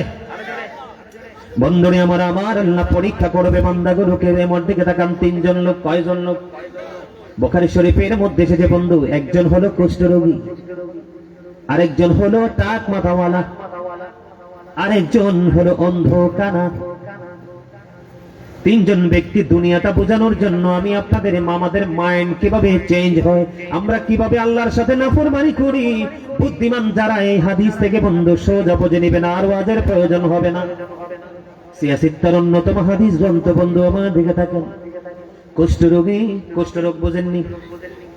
ওই যে চামড়া দেখবেন সাদা হয়ে যায়, বিভিন্ন বডি, বিভিন্ন জায়গা, হাত মুখ চোখ একটু একটু করে সাদা হয়ে যায়, এটাকে ডবল রোগ বলা হয়, এটাকে শ্বেত রোগ বলা হয়। আমরা বাংলাদেশের মানুষ জানি এটা শ্বেত রোগ, কিন্তু মূলত রোগটা হলো কুষ্ঠরোগ বা ডবল রোগ। একদিন আল্লাহ রাব্বুল আলামিন একজন ফেরেশতা পাঠিয়ে দিলেন ওই কুষ্ঠরোগীর কাছে। আমার দিকে তাকান। কুষ্ঠরোগীর কাছে পাঠিয়ে দিলেন। যুবক বন্ধু তোমরা শোনো, কুষ্ঠরোগীর কাছে আল্লাহ রাব্বুল আলামিন একজন মানুষ ফেরেশতা পাঠিয়ে দিলেন। ওই কুষ্ঠরোগীর কাছে ফেরেশতা চলে গেলেন বন্ধু। যাওয়ার পরে প্রশ্ন করলেন, তুমি কি চাও, কি তোমার পছন্দ? এবার ওই কুষ্ঠরোগী বলল, আমার স্কিনটা এমন সমস্যা হয়ে গেছে, এটার জন্য মানুষ আমাকে ভালোবাসে না, গ্রহণ করে না। আমি চাই আমার স্কিনটা সুন্দর হয়ে যাক, তার মানে কুষ্ঠরোগটা ভালো হয়ে যাক। বন্ধুরে আমার, হাদিস শরীফের মধ্যে এসেছে, আল্লাহর রহমতের ফেরেশতা মেসেজ করে দিল। কি করে দিল? মেসেজ করে দিল আল্লাহর কুদরতে তার কুষ্ঠরোগটা ভালো হয়ে গেল। কারণ আমার আল্লাহ যদি বলে কোন ফায়াকুন, আল্লাহ যখন বলে হয়ে যাও, সঙ্গে সঙ্গে হয়ে যায়। বন্ধু হৃদয় দিয়ে শোনো রে, কত শিক্ষণীয় বিষয়। এবার ওই কুষ্ঠরোগীকে আবার রাসূল প্রশ্ন করলো, ওই ফেরেশতারা প্রশ্ন করলো, রাসূল জানিয়ে দিল। ওই ফেরেশতা প্রশ্ন করলো, তোমার কোন সম্পদ বেশি পছন্দ? কই আমার বেশি পছন্দ হলো ওট। সুরজুর কন্যা সুবহানাল্লাহ। কি পছন্দ? আমার পছন্দ হলো ওট। এবার বন্ধু তাকে ওট দেওয়া হলো, তাও কি গর্ভবতী ওট, কিছুদিনের মধ্যে, কিছু সময়ের মধ্যে বাচ্চা দিয়ে দিবে। এবার তিনি ওই কুষ্ঠরোগীকে বন্ধু কুষ্ঠরোগটা মেসেজ করে দিল, ভালো হয়ে গেল। তাকে গর্ভবতী একটা উটনি দিয়ে তিনি চলে গেলেন ওই টাক মাথাওয়ালার কাছে। টাক মাথা চেনেননি? বলেন তো কোনটা? মাথায় চুল থাকে না, শুধু মাথার তালুটাই রাখা যায়, এমন আছে না আমাদের মাঝে? বন্ধু হৃদয় খুলে শোনো গো, কত বন্ধু গুরুত্বপূর্ণ আলোচনা, কত গুরুত্বপূর্ণ হাদিস। এবার ওই টাক মাথার কাছে চলে গেলেন, তুমি কি চাও রে? কয়েক কেশে হইল মানুষের ভেষ, মানে কি চুলের চেহারা কালো হলেও চুল যদি সুন্দর হয় দেখবেন তাকে স্মার্ট লাগে, সুন্দর লাগে। বিশেষ করে মহিলাদেরকে বেশি সুন্দর দেখায়, মা বোনদেরকে, ঠিক কিনা বলে? এই জন্য মহিলাদের লম্বা চুল রাখার জন্য এখনকার মহিলারা চুল কাইটা বব করে নেয়, আছে না নাই? বন্ধুরে আমার, ওই টাক মাথাওয়ালার কাছে গিয়ে চলে গেলেন। তিনি বলে দিল, আমার পছন্দ হলো, আমার মাথায় তো চুল নাই, অসুন্দর দেখা যায়, আমি পরিপূর্ণ হতে চাই, আমার চুল লাগবে। মাথার মধ্যে মেসেজ করে দিলেন, ওই টাক মাথার চুল গজিয়ে গেল। জোরে জোরে কন্যা সুবহানাল্লাহ।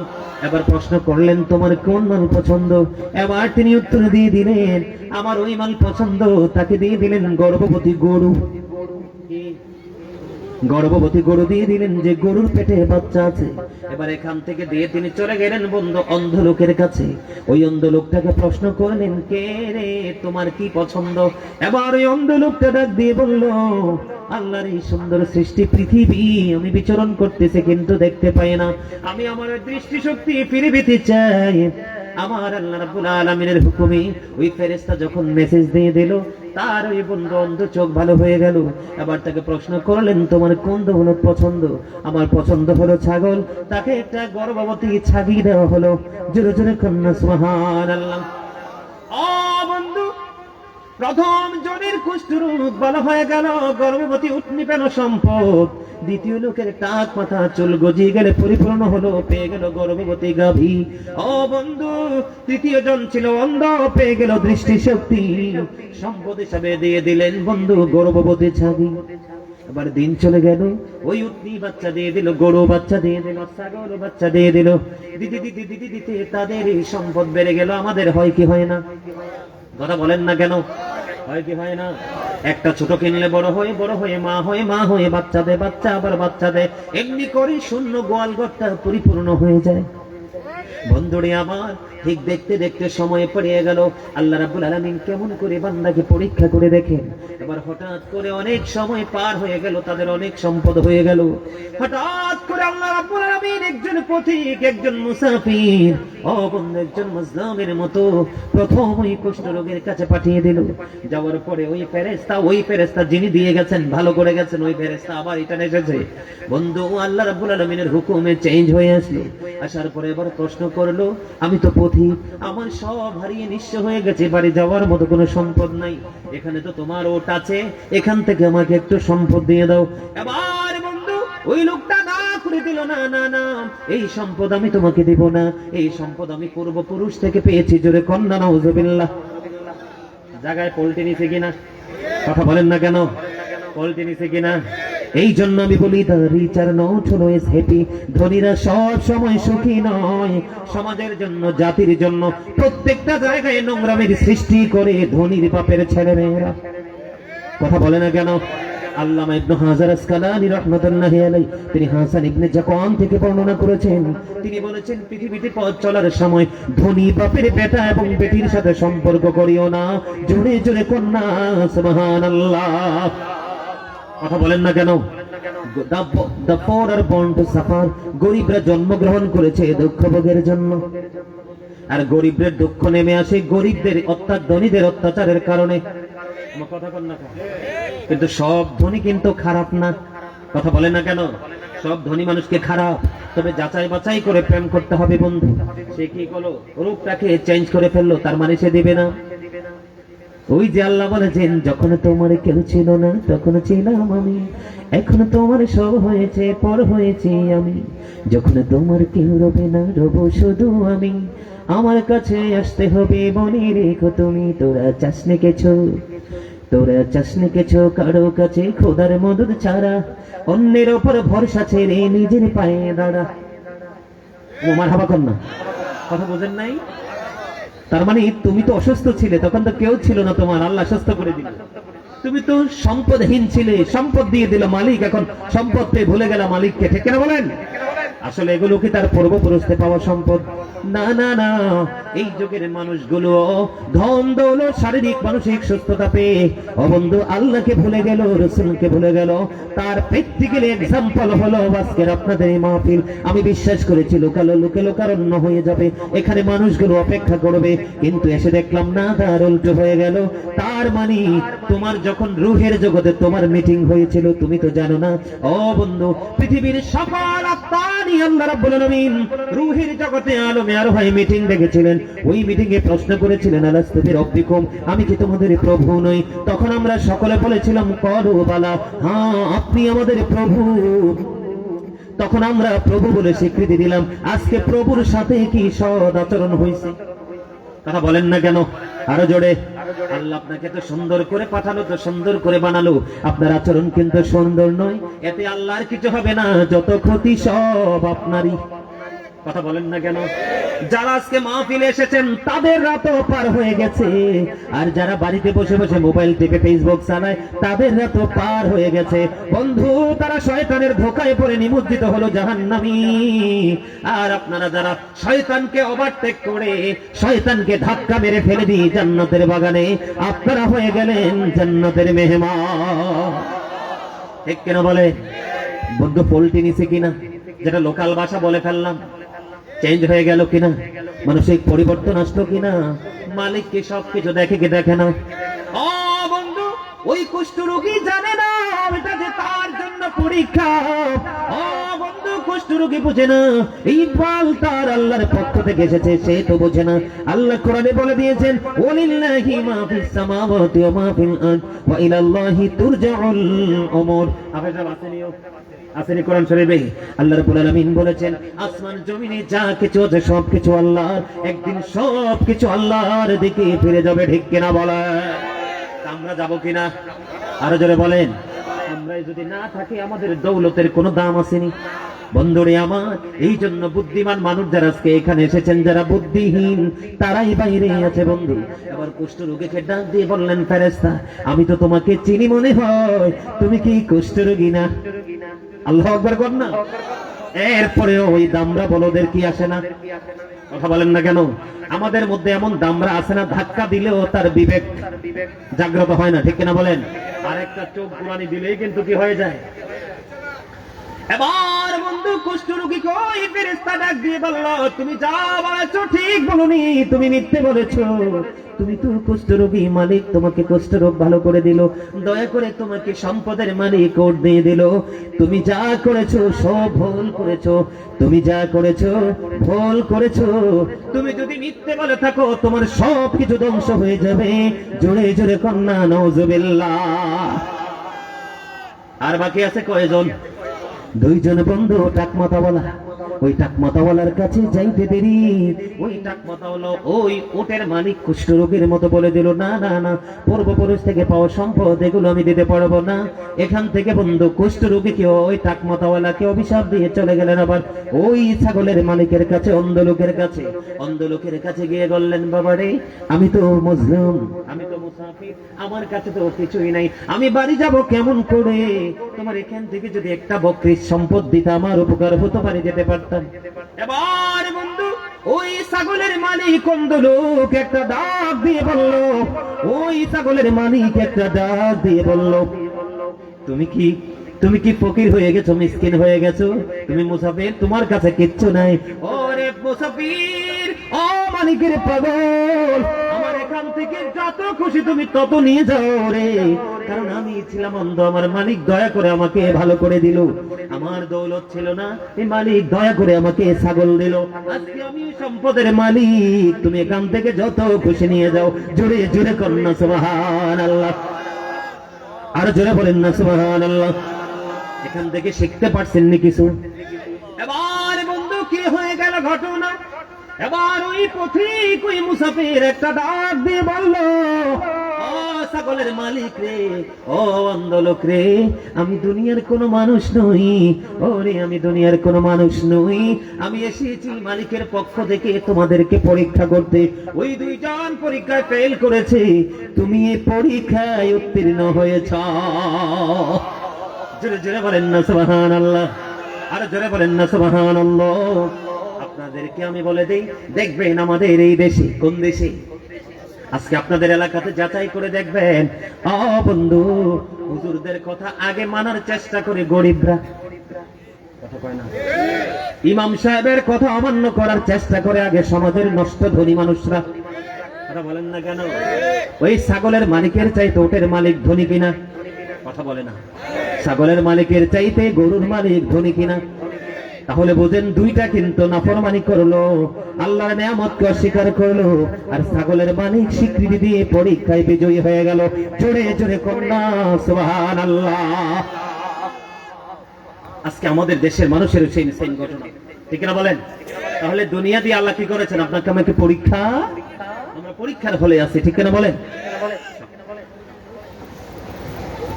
সময়টি দৌড়ে চলে গেল। দেখছেন নি কাণ্ডটা? গরিটাতে দেখছেন মুস্তফা, গরির কামড়া হইল নি? আলহামদুলিল্লাহ বলেন। আপনারা কি আমার আলোচনাগুলো কি সত্যিকার অর্থে বুঝতেছেন? ব্রেইনে নিচ্ছেন তো নাকি ফেলে দিচ্ছেন? সবাই একদম সূক্ষ্মভাবে ব্রেইনে ঢুকাবেন এগুলো। আসমান জমিনে যা আছে সব কার আল্লাহর। এগুলো একদিন কার দিকে ফিরে যাবে? আল্লাহর দিকে। তাহলে যাওয়ার আগে এগুলো আপনার স্পয়েল হওয়ার আগে আমাদেরকে কি আল্লাহর জন্য কুরবানি করা দরকার না? আর যদি বলেন না। আবার আসে না বন্ধু, আমি একটুখানি কবর নিয়ে আলোচনা শেষ করে দিব, কারণ রাত্র 12টার উপরে হয়ে গেছে, কারণ কালকে জুমা। আমার এমনি তো রাত পার হয়ে যাবে, যেতে যেতে কি হয়ে যাবে, এমনি তো পার হয়ে যাবে, রাস্তা যে খারাপ। হ্যাঁ কোনলারে না মাসি কিছু তো বুঝে। আলহামদুলিল্লাহ। এখন আমি কি একটু কবর নিয়ে আলোচনা করবো আরো জোরে? তবে কবরে যাওয়ার আগে আমি আপনাদেরকে বুঝিয়ে দেই, গভীর ভাবে খেয়াল করেন। আমার আল্লাহ পবিত্র কালামে হাকিমে বলে দিয়েছে, বন্ধু এটা হাসির জায়গা না, যখন আমি বলবো তখন একটু হাসবেন, কারণ মনটা ফ্রি থাকার জন্য। কারণ একেবারে যদি কন্টিনিউয়াসলি গোমরা মুখে থাকেন, তাহলে আপনার মধ্যে জড়তা আসতে পারে, ক্লান্তি আসতে পারে, গোমরাহি আসতে পারে। এই জন্য মাঝে মাঝে একটু বলি হাসার জন্য, কারণ আল্লাহ রাসূল মানুষ সুস্থ থাকার জন্য যেই মেডিসিন গুলো দিয়েছেন, এর মধ্যে অন্যতম হলো হাসি। যেই মানুষ মাঝে মাঝে হাসে, ও বন্ধু, তার সুস্থতা সবার চাইতে বেশি। এটা হাদিস শরীফ। কিন্তু বেশি বেশি, অনেক বেশি বেশি করে হাসা যাবে না। অনেক বেশি হাসলে অন্তরটা মারা যায়, দিলটা মারা যায়। মাঝে মাঝে সময় সময় হাসতে হবে। আবার মানুষের সাথে গড় একটা রিলেশনশিপ, কমিউনিকেশন রাখতে হবে। এখনকার মানুষগুলো বেশিরভাগে হার্ট অ্যাটাকে মারা যায়। আর এই হার্ট অ্যাটাকে মারা যাওয়ার বড় কারণ হলো একাকী পথ চলার মনোভাব। দাদা ভাই, চাচা কি বলেন? এখনকার আগের ঈদের মতো কি এখনকার ঈদ আছে? নাই তো। ঈদ তো আমরা গলা টিপা মেরে ফেলছি। শুধু মসজিদে যাবো, ঈদগাহে যাবো, নামাজ করবো, বাড়ি এসে নিজের ঘরে কুরমা পোলাও খাবো, এইটুকুই জাস্ট। ঠিক না? কিন্তু প্রকৃত ঈদ আমাদের মধ্যে নেই। ঈদ হচ্ছে ভাগাভাগি। ঠিক কেনা বলে? আরো জোরে। ঈদ হলো আনন্দ। একা একা খাওয়া পড়ার নাম কি আনন্দ? সবাইকে নিয়ে আমরা ঈদ উদযাপন করব। আজকে কিন্তু মুমিনের ঈদের দিন, কারণ আজকে প্রেমের বাজার বসছেন এখানে। আরো জোরে। বন্ধুরে আমার দিকে তাকান। আমি ছোট্ট একটা টপিক আমি অল্প সময়ের মধ্যে দিয়ে দিই।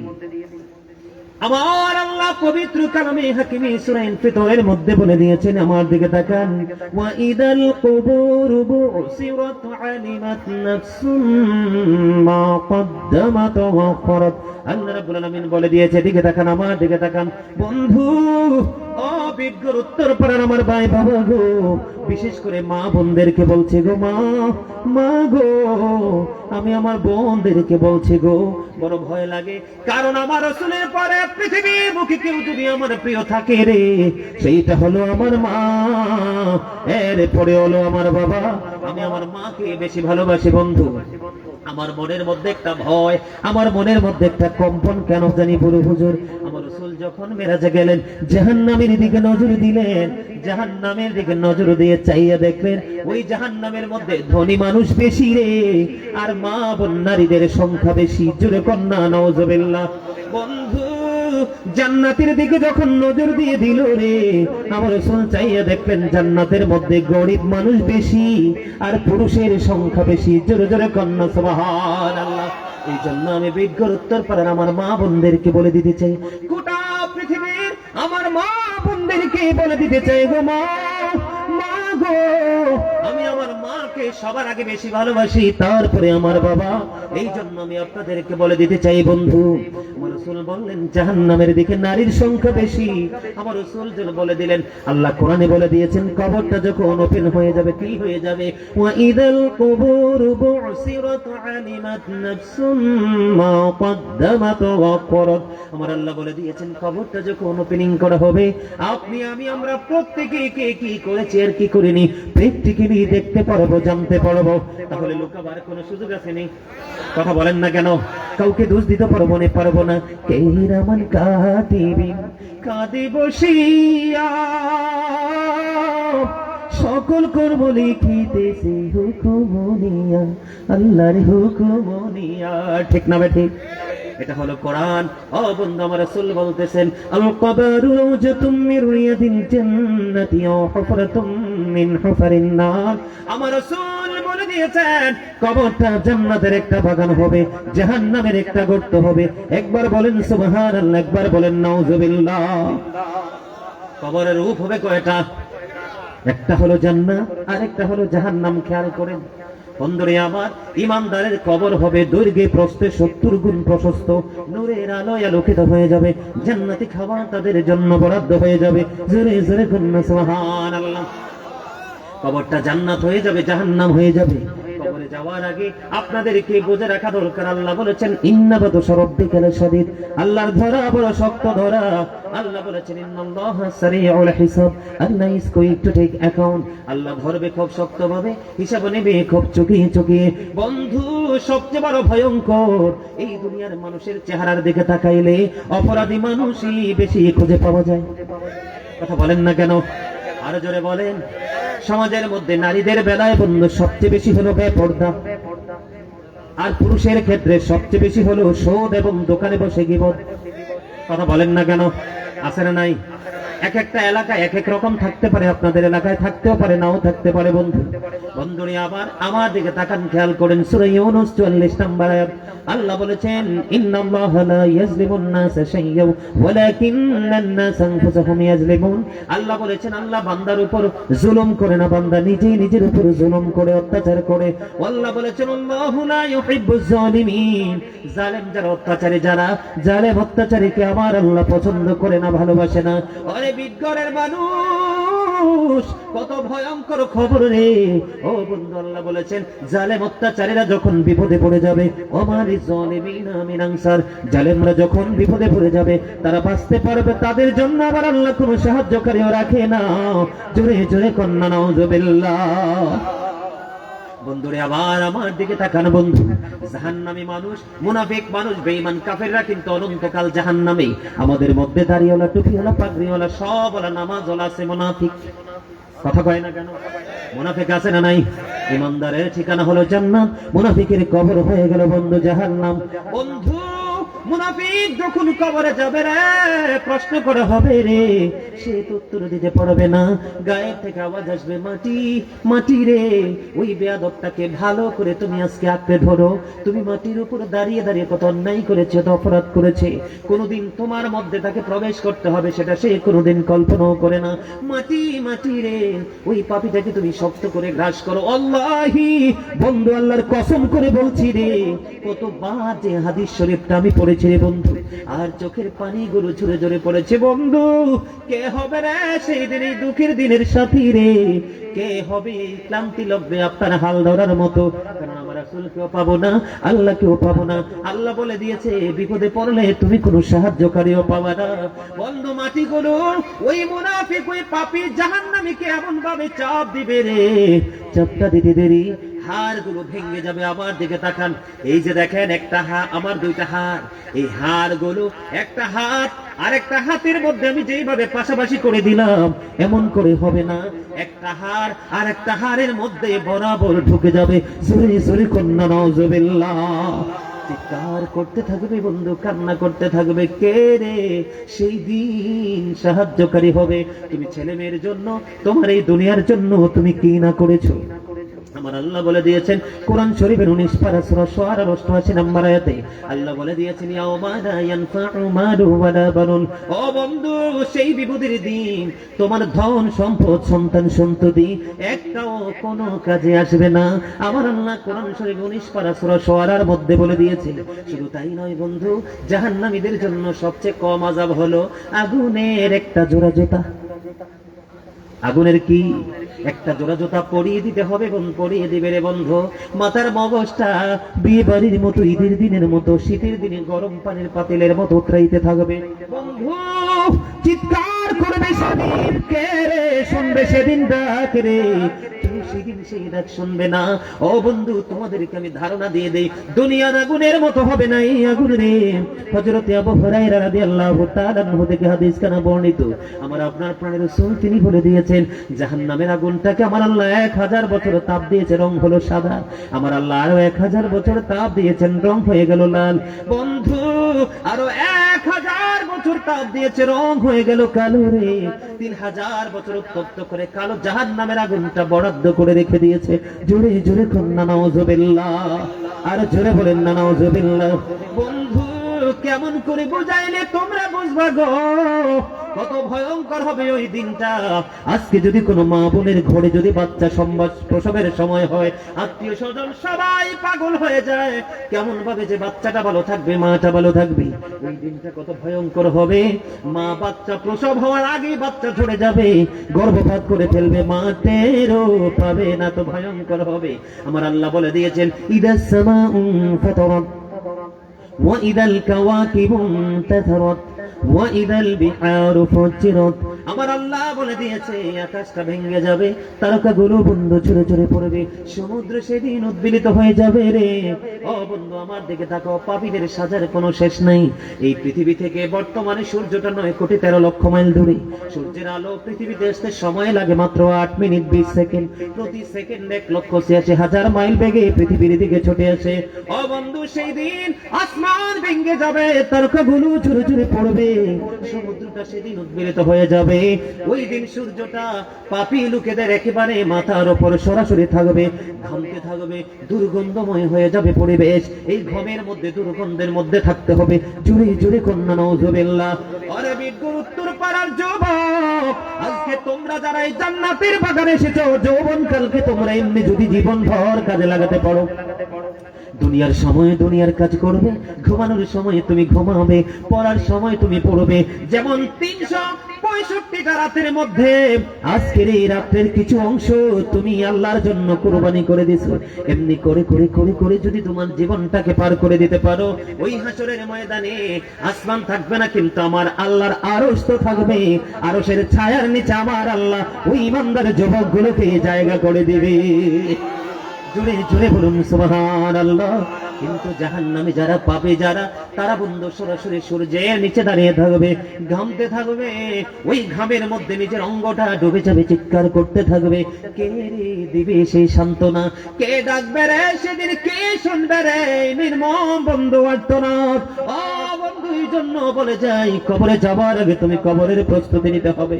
বন্ধুরে আমার, জান্নাতে যারা যাবে আমার দিকে তাকাও, আমি বলে দিই বন্ধু, জান্নাতে যারা যাবে রে তাদের জন্য 4টা নদী বরাদ্দ থাকবে। কয়টা?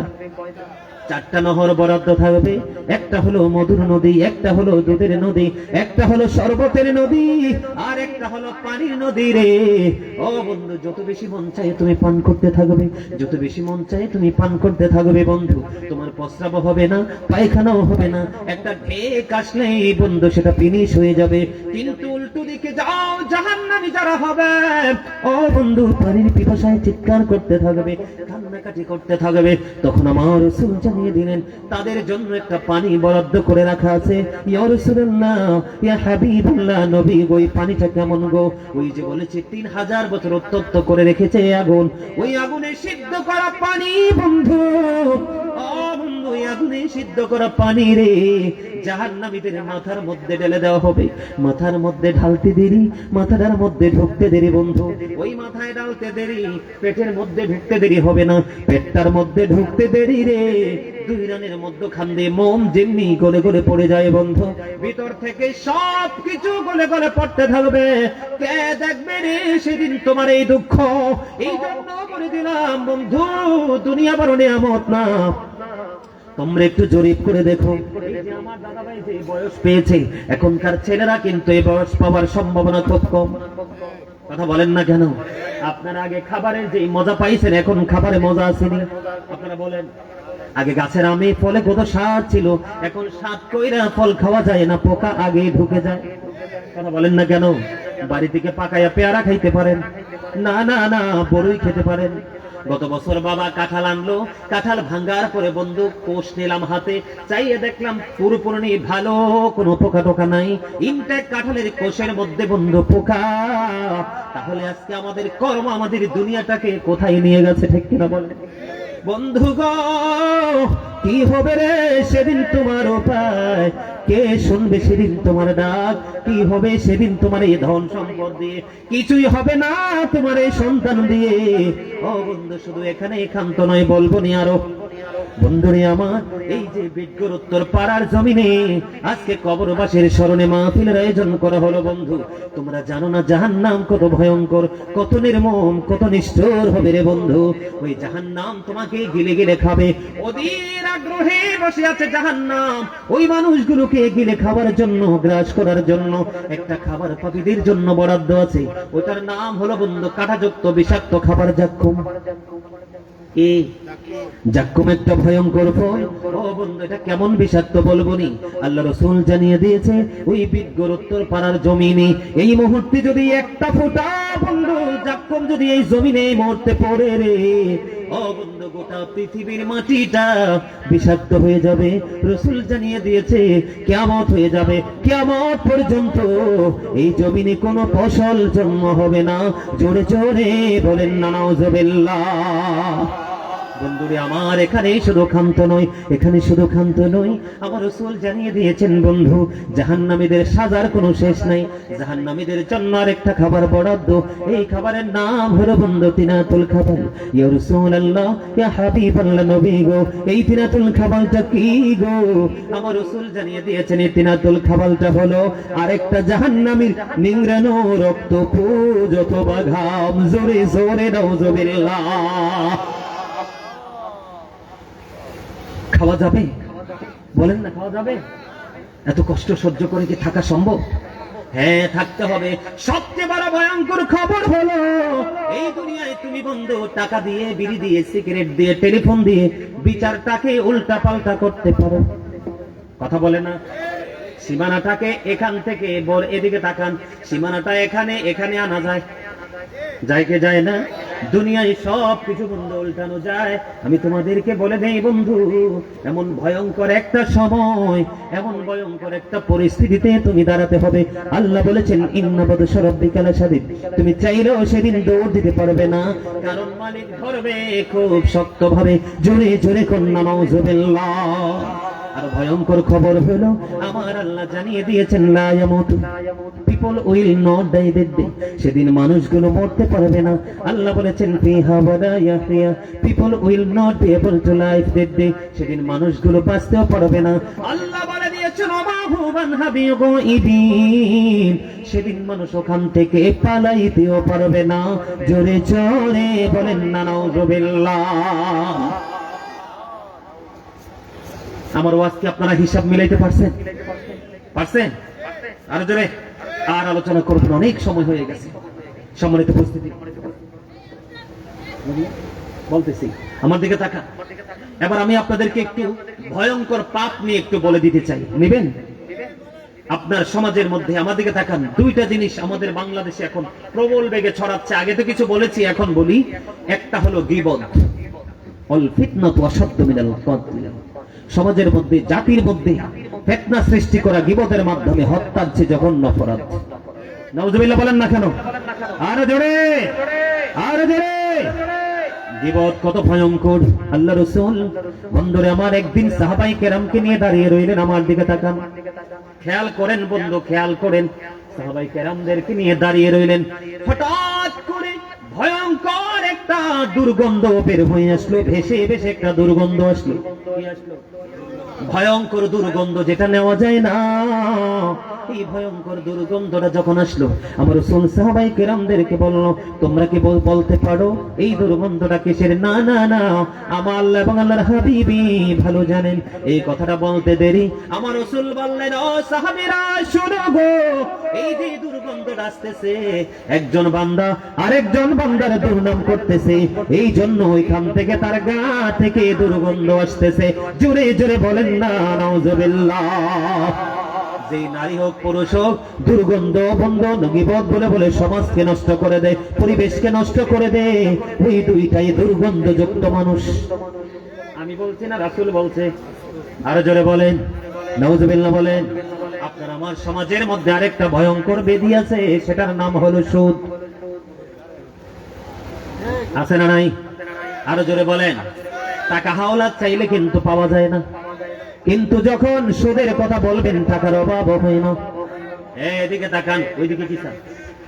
আপনি এনে সিলফিল লেগে আপনি না দর্শক সারিতে আছিলেন, আপনি আসার কারণে তো আসল জায়গাটা সরে যেতেছে। এন্দি বয়েন সিট ডাউন। বলবো নি একটু, মহিলাও সুদ খায় পুরুষও সুদ খায়, আছে না নাই? আপনি যখন কোন মহিলার কাছে টাকা হাওলাত চাইবেন, বুবু হারামও নাই, কয় কি কয় না?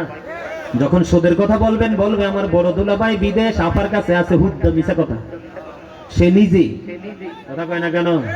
আর কিছু পুরুষ আছে সুদের ব্যবসা করে দোকানগুলোকে হাতে রাখছে, রে খেয়াল রাখিস, কে আইয়া তোর কাছে আফসোস করে টাকা নাই, কইস আমি আছি। নাউজুবিল্লাহ গান আরে জোরে।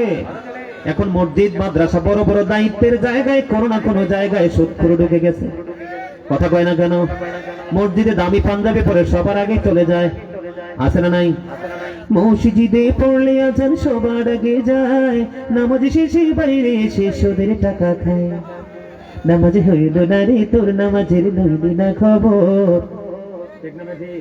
আরে জোরে, হিসাব মিলছে নি? আমার রাসূল মেরাজে গেলেন, জাহান্নামের দিকে নজর দিয়ে চাইয়া দেখলেন এক একটা মানুষের পেট এক একটা ঘোড়ের মতো বড় বড়। ওরে ভাই জিবরাইল, এই যে ঘোড়ের মতো বড় বড় পেট হলো মানুষগুলো, এরা কারা রে?